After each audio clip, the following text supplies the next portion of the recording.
Hello friends, welcome back to my channel CAT Cambridge Sandeep में। आज मैं आपको बताने वाला हूँ 3D एरिया क्लियरेंस में हमारा ऑप्शन है मॉडल रेस्ट एरिया क्लियरेंस। इससे पहले वाली वीडियो मैंने बताया मॉडल एरिया क्लियरेंस के बारे में। अब मैं बताऊंगा मॉडल एरिया रेस्ट के। तो रेस्ट प्रोग्राम होता क्या है? जहाँ पे हमने कोई रफिंग कर दी, मान लो सबसे पहले हमने कोई बड़ा टूल चला दिया हो, और बड़ा टूल चलाने के बाद हमारा जहाँ पे मटेरियल रिमूव हो जाएगा जो छोटा एरिया होगा, मान लो कि मैंने 50 का टूल चलाया और कोई 30 की पॉकेट है, तो वहां तो टूल जाएगा नहीं। तो तो ऐसा एक रेस्ट का प्रोग्राम है जहाँ पे हम 10 का टूल लेके या कोई भी 50 के टूल जो चलाया उस छोटा टूल लेके जब हम वहां पे प्रोग्राम को जनरेट करेंगे तो वो प्रोग्राम केवल उसी एरिया में जाएगा जहाँ पे हमारा 50 का टूल नहीं चला है। मतलब कि जहां जहां हमारा 50 का टूल चल चुका है प्रोग्राम वहां नहीं जाएगा। जहाँ पे हमारा 50 के टूल जो माल छोड़ के गया होगा वहां पे चलेगा। ये होता है हमारा रेस्ट प्रोग्राम, जिसे हम रेस्ट कहते हैं। ठीक है। अगर आप मेरा ये ट्यूटोरियल जो मैंने अभी स्टार्ट किया आप पूरी वीडियो देख रहे होगे तो आपको अच्छे से समझ में आएगा। चलिए स्टार्ट करते हैं। जो हमारा रेस्ट प्रोग्राम होता है सेम हमारा मॉडल एरिया रफिंग के प्रोग्राम के जैसा होता है। जैसा कि हमारा 3D मॉडल एरिया क्लियरेंस का प्रोग्राम सेम ही हमारा ऐसा ही फॉर्म होती है। बस यहाँ पे आप इसको रेस्ट को एक्टिवेट कर दोगे तो यहाँ पे जैसे मैं रेस्ट एक्टिवेट करूंगा ये मॉडल रेस्ट एरिया की हो जाएगा। अगर रेस्ट को टिक को हटा दूंगा तो मॉडल ये रफिंग का प्रोग्राम रहेगा। तो सेम हमारे यहीं से रफिंग और रेस्ट का दोनों का प्रोग्राम हमारा हो जाता है। अंदर से अलग अलग है, आप यहाँ से भी एक साथ कर सकते हो। तो सबसे पहले इस पे मैं एक रफिंग का प्रोग्राम बना दे रहा हूँ। सेम जैसा कि इससे पहले वाले वीडियो मैंने बता दिया, आप वहां से जाके इसको अच्छे से समझ लीजिएगा। ठीक है। टूल ले लिया मैंने।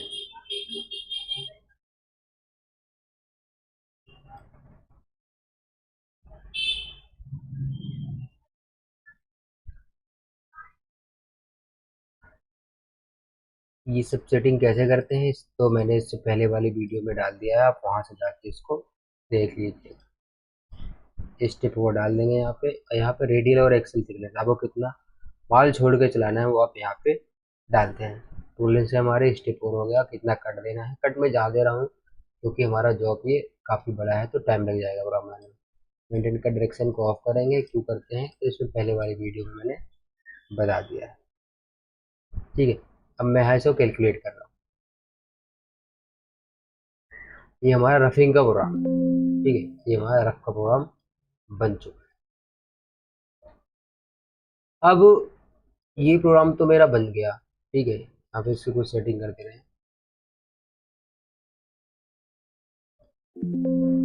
अब ब्रेस्ट का प्रोग्राम वो है जहाँ पे हमारा ये 50 का टूल तो पूरे पे चल गया, लेकिन ये कहीं ना कहीं तो हमारा माल छोड़ के गया होगा। जैसे कि हमारा इस वाले होल में नहीं चल रहा है यहाँ पे। ठीक है। और यहाँ पे पॉकेट है, ये छोटी सी पॉकेट, ये यहाँ पे इसको क्लियर करके ही जाएगा। या इस वाले होल में यहाँ पे देखोगे आप साइड में ये, तो ऐसी जगह पे चलाने के लिए हम रेस्ट प्रोग्राम का यूज करते हैं। कैसे करेंगे? अब मैं रेस्ट प्रोग्राम में जा रहा हूँ। करना क्या है आपको, सिंपल जो हमारा रफिंग का प्रोग्राम है सेम ही रहेगा।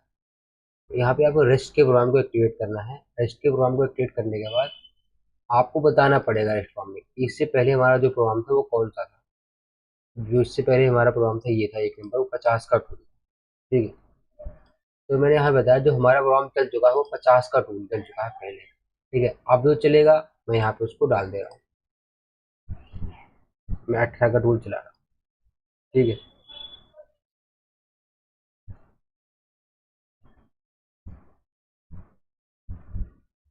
अब यहाँ पे रेस्ट प्रोग्राम को मैंने ले लिया। सेम और कोई सेटिंग नहीं करनी है आपको, सीधा यहाँ पे कैलकुलेट कर देना है। सॉरी, यहाँ पे आपको स्टेप ओवर भी कम करना पड़ेगा क्योंकि हमने टूल चेंज किया है। तो स्टेप ओवर कम करना है और कट भी कम कर सकते हो अपने हिसाब से जैसा आपको चलाना है। उसके बाद आपको कैलकुलेट कर देना है। तो अब ये जो प्रोग्राम हमारा बनेगा जहाँ पे 50 का टूल नहीं चला है वहां वहां पे ही चलेगा। ये देखो कुछ इस तरीके से जो हमारा 50 का टूल था वो इस एरिया में हमारा काम करके नहीं गया। यहाँ पे देखो ये होल छोड़ के गया था और कुछ मार्क यहाँ पे छोड़ गया था ये देखो। लेकिन आप देखोगे ये प्रोग्राम हमारा यहाँ भी चल रहा है क्योंकि यहाँ तो चलने की कोई जरूरत है नहीं क्योंकि तो सीधी प्रोफाइल है। तो इसको हटाने के लिए यहाँ पे हमारा ऑप्शन है रेस्ट में डिटेक्ट मटेरियल थिकनेस है। ठीक है। अगर आप इसको बता दोगे कि नहीं हमने यहाँ पे तो अगर 0.5 तक का कोई ऐसा हमारा ये अंदर की थिकनेस हमारी कुछ और है, लेकिन रेस्ट पे बताना पड़ेगा। जो हमारा टूल स्टेप डाउन लेता है तो वहाँ पे थोड़े से मार्क रह जाते हैं क्योंकि हमारा इंसर्ट है, तो आप इसको बता दोगे। अब दोबारा मैं कैलकुलेट करूंगा,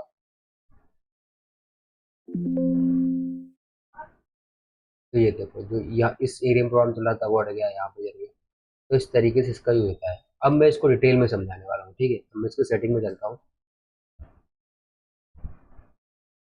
सबसे पहले वही वर्क प्लान जो हमने 1 नंबर वर्क प्लान बनाया था उसको यहाँ पर आपको एक्टिवेट करना है। उसके बाद ब्लॉक ब्लॉक को कैलकुलेट करके रखना है। बिना ब्लॉक के हमारा प्रोग्राम नहीं बनता। ब्लॉक हमारा इधर मतलब रॉ मटेरियल है। टूल लेना है आपको। आपने 50 का टूल तो पहले चला दिया रफिंग का, लेकिन आपको उसके बाद कौन सा टूल चलाना है वो टूल आपको यहाँ पे चूज करना है। ठीक है, मैंने टूल चूज कर लिया। लिमिट पे जाएंगे। लिमिट अगर आपको लगानी है, लिमिट हमारी 3 तरीके की होती है, block boundary limit, block limit और जेट लिमिट। तो रफिंग के प्रोग्राम में मैंने तीनों लिमिट के बारे में डिटेल में बता दिया है। आप वहां से जाके इसको देख लीजिएगा कि बाउंड्री लिमिट कैसे काम करती है, ब्लॉक लिमिट कैसे काम करती है और जेट लिमिट कैसे काम करती है। एक बार मैं अगर आपको बताऊं तो जेट में यहाँ से मिनिमम और मैक्सिमम डिस्टेंस डाल के हम टूल को उसके अंदर अंदर चला सकते हैं। ब्लॉक लिमिट में हम कोई छोटा एरिया ब्लॉक बना के, जितना भी आप ब्लॉक बनाओगे ब्लॉक के इनसाइड या आउटसाइड फॉर्म को चला सकते हैं, और बाउंड्री बना के उसके फॉर्म को चला सकते हैं। ठीक है, ये हमारी हो गई लिमिट। अब मॉडल रेस्ट एरिया का ऑप्शन है हमारा, तो यहाँ पे आपको हमेशा ऑफसेट ऑल रखना है। ठीक है, ये आपको ऑफसेट ऑल रखना है। ऑफसेट मॉडल अगर आप रखोगे, अगर ऑफसेट ऑल रखोगे क्या होगा, हमारा ये जैसे शेप होगी तो मॉडल की हमारा उस तरीके से चलेगा। लेकिन ऑप्शन मॉडल रखोगे तो क्या होगा, प्रोफाइल के हिसाब से चलता हुआ जाएगा। साइड में बाल हमारा छोड़ देता है, ये जैसे ही सेंटर की प्रोफाइल रहेगी प्रोग्राम हमारा उस तरीके से चलेगा। रास्टर क्या चलता है, रास्टर हमारा सीधा एंगल में काटता है। सारा प्रोग्राम हमारा एंगल में चलेगा और बीच में हमारा यहाँ पे मटेरियल छोड़ देगा। उसके बाद वर्टेक्स हमारा, वर्टेक्स साइड से कटिंग करता है। जैसे आप साइड से जाएगा और कटिंग करते हुए जाएगा। लेकिन आपको अगर आप सीख रहे हैं तो आपको यहाँ पे ऑफसेट ऑल ही रखना है। ठीक है, आपको कोई ज़्यादा सेटिंग में इसमें परेशान नहीं होना। उसके बाद हमारा क्लाइंब और एनी क्या होता है, ये एक कटिंग एरिया होती है। मान लो टूल हमारा,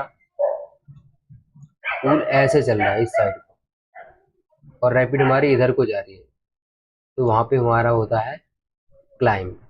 और एनी कैसे होता है, एनी अगर हमारा टूल भी इस साइड को जा रहा है, हमारा टूल भी इधर को चल रहा है, और जो जॉब है वो भी इस साइड को, रैपिड हमारी हो रही, तो वहां पे हमारा होता है एनी। और कन्वेंशनल में क्या होता है, टूल हमारा इस साइड को भी चल सकता है और इस साइड को भी। ठीक है, ये हमारी क्लाइंब और एनी कन्वेंशनल है। इस पे मैंने पहले वीडियो डाल दी है, अगर आपको डिटेल में समझना है। ठीक है, उसके बाद टोलरेंस, हमारी टोलरेंस हम हमेशा थिकनेस का 10% डालते हैं। थिकनेस का 10% कितना हो गया हमारा, 0.05। ठीक है, ये हमारी थिकनेस हो गई जो कि हमने 50 के टूल में छोड़ी थी। उसके बाद स्टेप ओवर हमारा, टूल का हमारा 60%, जैसे हमारा 18 का टूल है उसका हम 60% डालते हैं। स्टेप डाउन आप मटेरियल के हिसाब से डाल सकते हो। अभी फिलहाल मैंने यहाँ पे ज़्यादा डाला है क्योंकि प्रोग्राम काफ़ी लंबा बनेगा, वीडियो में दिक्कत आएगी आपको देखने में, बीच में काफ़ी गैप हो जाए। उसके बाद कॉन्स्टेंट जेड क्या होता है कि टूल हमारा कटिंग करते हुए, अगर कोई ऐसा एरिया है तो वहाँ पे कॉन्स्टेंट कटिंग करते हुए जाता है। रश मशीनिंग आप समझते होंगे। रश मशीनिंग क्या होता है कि जो टूल पहले चल चुका है, जो टूल पहले चला है उसने जहाँ जहाँ पे काम नहीं किया है वहाँ पे कोई छोटा टूल चलाना हो तो वहाँ पे हम रेस्ट मशीनिंग का यूज करते हैं। अब रेस्ट मशीनिंग पे गया मैं। रेस्ट मशीनिंग मशीनिंग हम दो तरीके से चला सकते हैं। एक तो टूल पाथ से, जैसा कि मैंने एक पहले को बनाया। दूसरा हम स्टॉक बना के भी चला सकते हैं। इस पे एक स्टॉक मॉडल पे जाएंगे, स्टॉक क्रिएट करेंगे और वहाँ से स्टॉक मॉडल को सेलेक्ट करके भी टूल को चला सकते हैं।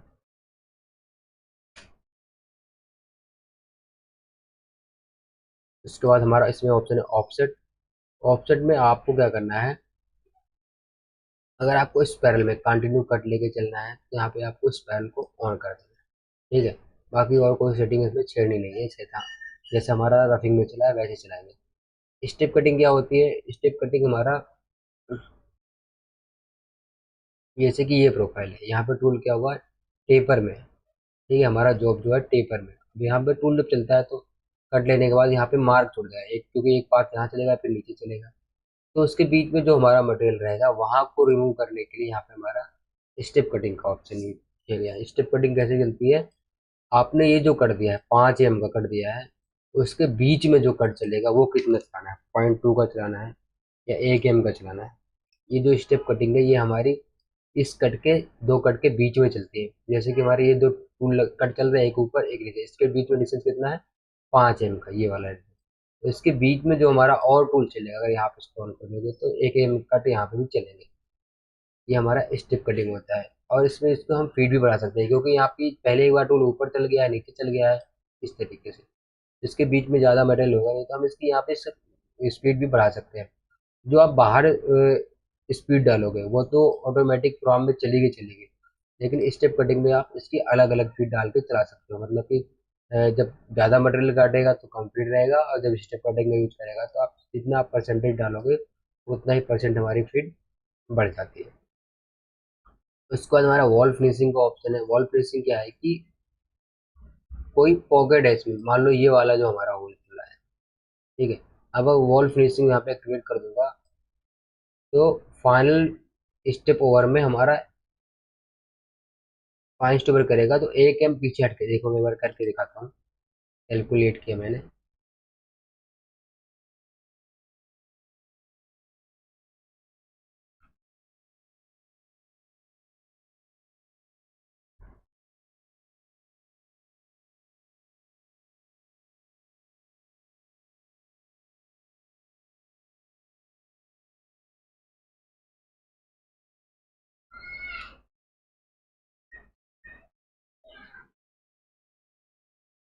अब इसमें स्टेप कटिंग डाल दिया, इसलिए पूरा हमारा लंबा बन रहा है। स्टेप कटिंग को भी हटाता हूँ मैं, ठीक है। वॉल फिनिशिंग में जा रहा हूँ और मैंने इसे कैलकुलेट किया।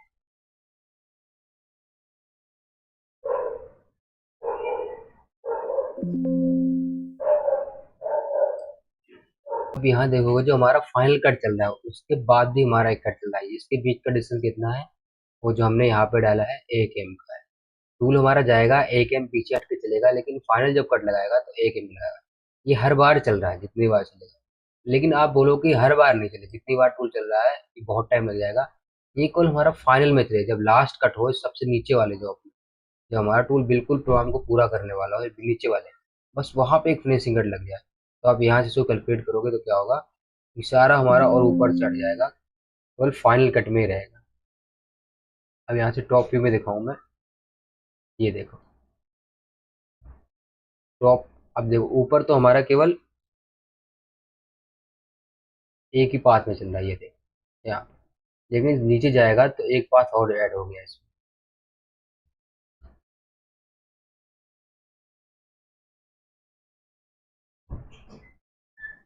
ये देखो यहाँ से। तो इस तरीके से हम यहाँ पे वॉल फिनिशिंग भी कर सकते हैं। लास्ट पास में आपको चलाना है या पूरे पे चलाना है, ठीक है। अनसेफ सेगमेंट रिमूव क्या होता है कि कोई हमारे पॉकेट है, मान लो 2 पॉकेट है, एक हम 18 का टूल चला रहे हैं तो हमारे 36 के आसपास पॉकेट है, 36 बाई 36, वहां तो टूल हमारा आराम से मूव हो जाएगा। लेकिन अगर यहाँ पे 18 का टूल में 20 का कोई होल है या पॉकेट है, वहां आप चलाओगे तो क्या करेगा, टूल में हमारे इंसर्ट तो साइड में होती है, बीच में खाली एरिया होता है, तो वहाँ पे वो टकरा जाएगा। तो वहाँ उसको ना चले, इसलिए यहाँ पे हम इसको डालते हैं, ये यूज एरिया फिल्टर डालते हैं। ये कैसे डालते हैं, आपने जो भी इंसर्ट लगाई है उन दोनों को प्लस कर लेना है आपको। मान लो 18 के टूल में हमारे 0.8 की इंसर्ट चल रही है, ठीक है, उनको प्लस कर लेना है, और उसके बाद हमारा जो टूल है उससे माइनस कर देना है, ठीक है। माइनस करने के बाद जो टूल हमारा चल रहा है उसको डिवाइड कर देना है। क्या करना है, आपको जो इंसर्ट लग रही है उनको प्लस करके, और जो भी टूल चल रहा है उसको माइनस करके उससे फिर मल्टीप्लाई कर देंगे, तो जो डिस्टेंस आएगा वो डाल देंगे, हमारा टूल ऑटोमेटिक चल जाएगा, ठीक है। उसके बाद हमारा फ्लैट मशीनिंग है। फ्लैट मशीनिंग में आपको क्या करना है, इसमें एरिया और लेवल है। एरिया लेवल कैसे काम करते हैं, अब मान लो कि इसमें ये दो होल है हमारे पास, ये वाले, अगर आप इसमें एरिया लोगे तो क्या होगा, हमारा ये जो टूल है एक होल को कंप्लीट करने के बाद फिर दूसरे वाले होल में जाए। लेकिन अगर आप यहाँ पे लेवल लोगे तो क्या होगा, एक बार इस एक कट ले यहाँ पे लेगा, उड़ के आएगा, एक कट यहाँ लेगा, फिर एक कट लेगा यहाँ पे। तो दोनों प्रोफाइल हमारे बराबर, मतलब लेवल में काटते हुए चलेगा बराबर, एक बार इधर चलेगा, एक बार इस तरीके से। लेकिन आपको यहाँ पे एरिया लोगे तो क्या होगा कि एक पॉकेट को कंप्लीट करने के बाद फिर दूसरे में जाएगा।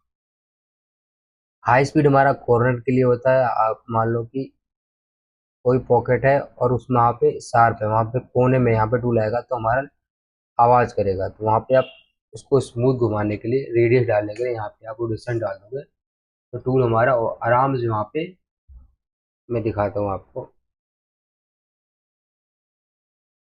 अब यहाँ से टूल अगर सीधे मूव करेगा ऐसे इस तरीके से तो आवाज़ करेगा, क्योंकि आगे हमारा मटेरियल होगा। देखो यहाँ पे दिखाऊँ मैं, तो यहाँ पे ये जो गैप है, लेकिन अगर यहाँ से टूल हमारा आराम से रेडियस से घूम जाए, तो टूल को रेडियस में घुमाने के लिए यहाँ पे आप जो भी रेडियस डालोगे टूल हमारा उस रेडियस से घूम जाएगा। अदरवाइज वो सीधे जाके पूरा 90 में मुड़ेगा, तो यहाँ से उसको रेडियस डाल के हम घुमा सकते हैं। ठीक है, और दूसरा हमारा जो इसमें ऑप्शन है, ये हमारा रिकॉलिंग स्मूथिंग। रिकॉलिंग स्मूथिंग क्या होता है कि देखो यहाँ पे वो हमारा बिल्कुल शार्प में मूव हो रहा है। ये देखो यहाँ से गया टूल शार्प है जैसे ये वाली, तो अगर टूल यहाँ पे झटके मारेगा तो उसको और स्मूथ घुमाने के लिए यहाँ पे हमें रिकॉलिंग को परसेंटेज उसका बढ़ा देते हैं। मैं देखो यहाँ पे 12% कर रहा हूँ, अब मैं कैलकुलेट कर रहा हूँ तो आप देखोगे यहाँ पे इसको शार्प को नहीं आ रहे हैं तो वो रेडियस में बन जाएंगे।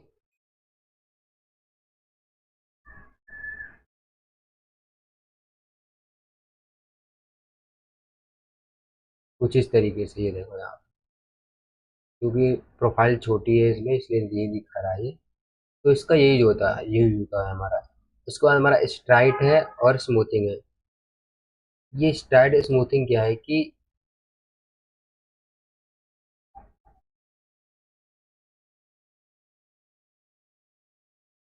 इसको प्रोफाइल को हम थोड़ा सा कैलकुलेट,